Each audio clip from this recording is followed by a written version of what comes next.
There is a saying that the police is always late to the crime scene. But what can the police do? The police come to know about the crime after it is committed. They do not have any mechanism to find out a crime is going to happen somewhere. If they had, they would have prevented the crime from committing in the first place. But what is I tell you, there is a movie which fulfill your wish. Well, the Tom Cruise star movie Minority Report does just that.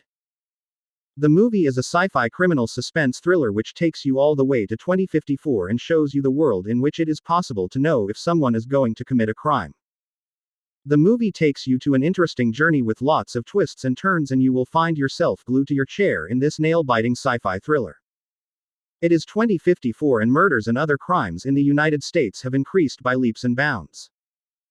The police is unable to control the crimes, and in the desperation, the Metropolitan Police Department of Washington, D.C. have founded a special unit called Pre-Crime to solve crimes before they actually occurs. The entire concept is based on three mentally altered humans who are able to see the future. They are called precognitives or precogs. The precogs are not like normal human beings. They can't walk or speak. They are in a state of unconsciousness. They can predict a crime up to 4 days before it is committed. However, there is a catch. If it is a crime of passion, means the crime is not pre-planned or intentional, precogs can predict that only an hour before it is committed. Such crimes are called red ball crimes, as red ball come out in such cases. Hence, there is not much time to stop the perpetrator from committing the crime. This makes this movie nail-biting thriller in which audience is hooked to the screen to watch how they are able to stop the crime in such a short duration of time. There are big screens everywhere which shows what is going on in precog's mind. There is no way of tampering with the system because each ball is unique. Thus, we are assured that the system is foolproof and there is no margin of error. Whenever the precogs sense that a crime is going to be committed, two wooden balls comes out. One with name of the victim and other with the name of the perpetrator. The precogs predict three things: 1. Name of the victims and the perpetrator; 2. Exact date and time of the crime; 3. Exact sequence of events due to which the crime is committed. But, the precogs cannot predict the exact location of the crime, and this makes movie more fun to watch.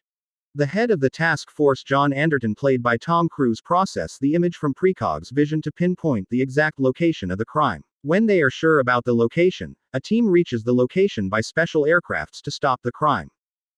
The whole city is under surveillance cameras where systems like facial recognition, retina scan are in place so that a person can be found in an instant. Enough introduction to the background. Let's take you to the action. The movie starts with the team thwarting a red ball crime. A man is going to commit a double homicide in 24 minutes. He is heading his home and he would find his wife in bed with another man. In the rage of the moment, he will stab both of them to death with a pair of scissors, and the team led by Tom Cruise successfully thwart this crime. They put a device around his head to incapacitate him. In between, another person enters the scene. Danny Whitwer, played by Colin Farrell, is an official from Justice Department who has been sent to audit the pre-crime system. The result of the audit will decide whether this system should be launched nationwide or not. At the end of the day, Anderton goes to home and memories of his ex-wife Laura and their 6-year-old son comes to his mind. His son had been disappeared few years ago at a public swimming pool.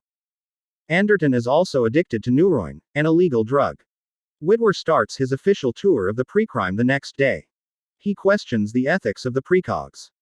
Anderton explains to him that the system is free from errors, as the precogs only see what is actually going to happen, not what a person is planning. If a person is planning a murder but not do it, it will not be shown. Hence, the system is foolproof from false alarms as well. Anderton takes Whitwer into the chamber of precogs who are kept semi-conscious in a pool of fluid and are wired to a computer system. Whitwer suspects that there must be some possibility of error in the system. Whitwer leaves after this, but another thing happens which takes the movie into different direction. One of the precog named Agatha suddenly awakens and images of a woman being murdered play on the computer screens. Anderton tries to find more about Agatha's vision. With the help of a supervisor, he is able to identify the assailant in Agatha's vision. The victim is Anne Lively, who is a single mother, but more information about her remains elusive. Anderton report this to pre-crime director Lamar Burgess, but Lamar takes no interest in the matter and advise him to drop the matter altogether in the larger interest. Anderton returns to his office and just then images of another murder which is going to happen in 36 hours flashes on the screens. Anderton find out that, in this case, the perpetrator is no one else but Anderton himself. The victim is a person named Leo Crow. He knows that if this information reaches his colleagues, he will be arrested immediately, so he tries to get out of the building. His colleagues found out soon and try to catch him, but Anderton escapes from them. Later, Whitwer and other officers find him and a chase began. Anderton manages to escape in a car to the residence of Dr. Iris Heinemann, who is the brain behind entire precogs program. Iris told him that sometimes, three precogs do not agree on a particular future. In such cases, the one who disagree the most is ignored, but he generates a minority report. If Anderton can get this minority report, he may prove his innocence. Iris told him that it is Agatha who is most talented of the three and she can generate the minority report. Anderton decides to go back to Precrime HQ to get minority report from Agatha, but first he gets his eye transplanted to prevent himself from being recognized. During surgery, he dreams about the day his son is kidnapped. In the meantime, a pre-crime team enters the building he is in and sends small robotic eye scanner into every room to find him. Due to surgery, the robotic eye scanners fail to recognize him. After the team is gone, he returns to pre-crime building and takes Agatha with him to a hacker friend. The hacker friend recover vision of Leo Crow's murder from Agatha's brain, but Anderton finds that he doesn't have a minority report.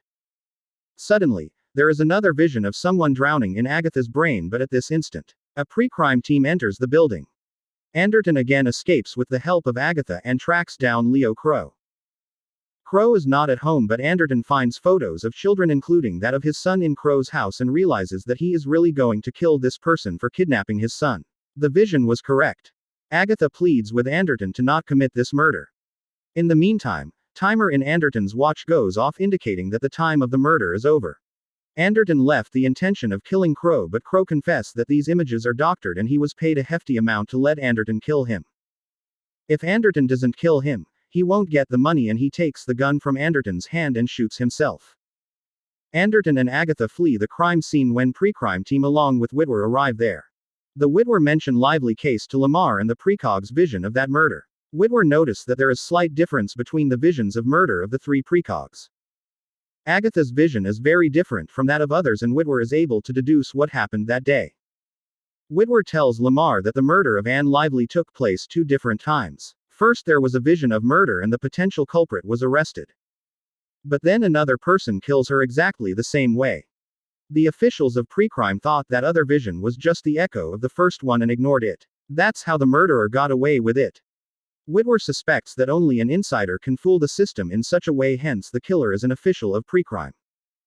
At this instant, Lamar tells Whitwer that he is the mastermind behind this plan and kills Whitwer because precops cannot predict this murder without Agatha. After this incident, Lamar gets a call from Anderton's wife, Laura, that Anderton and Agatha are staying with her. During his time at her wife's home, Anderton deduces that Anne Lively is Agatha's mother. In between, pre-crime team arrives there and arrests Anderton. Agatha is returned to her chamber. After this, Laura talks to Lamar about the death of Anne Lively, but Lamar's deny any knowledge of this, but during their conversation, Lamar reveals some facts due to which Laura gets suspicious. Realizing that Lamar is lying, Laura heads back of pre-crime office and secure release of Anderton. Anderton calls Lamar and tells him that he know the truth about murder of Anne Lively. During their conversation, a red ball murder is detected in which Lamar is the murdered of Anderton. Soon after, the Lamar chases Anderton and both come face to face. Anderton tells Lamar that if you kill me, everyone will know that the system worked, but you will go to prison. But if you fail to kill me, everyone will think that the pre-crime system is not reliable. Lamar thinks of another option to resolve this dilemma and in the end shoots himself. Lamar is more concerned with defending the pre-crime than with anything else. The flaws of pre-crime system become known to everyone and the system is abandoned. The precogs and move to some location where they can live in peace. Anderton lives with Laura and they both are expecting their third child. All criminals detained by precrime are released.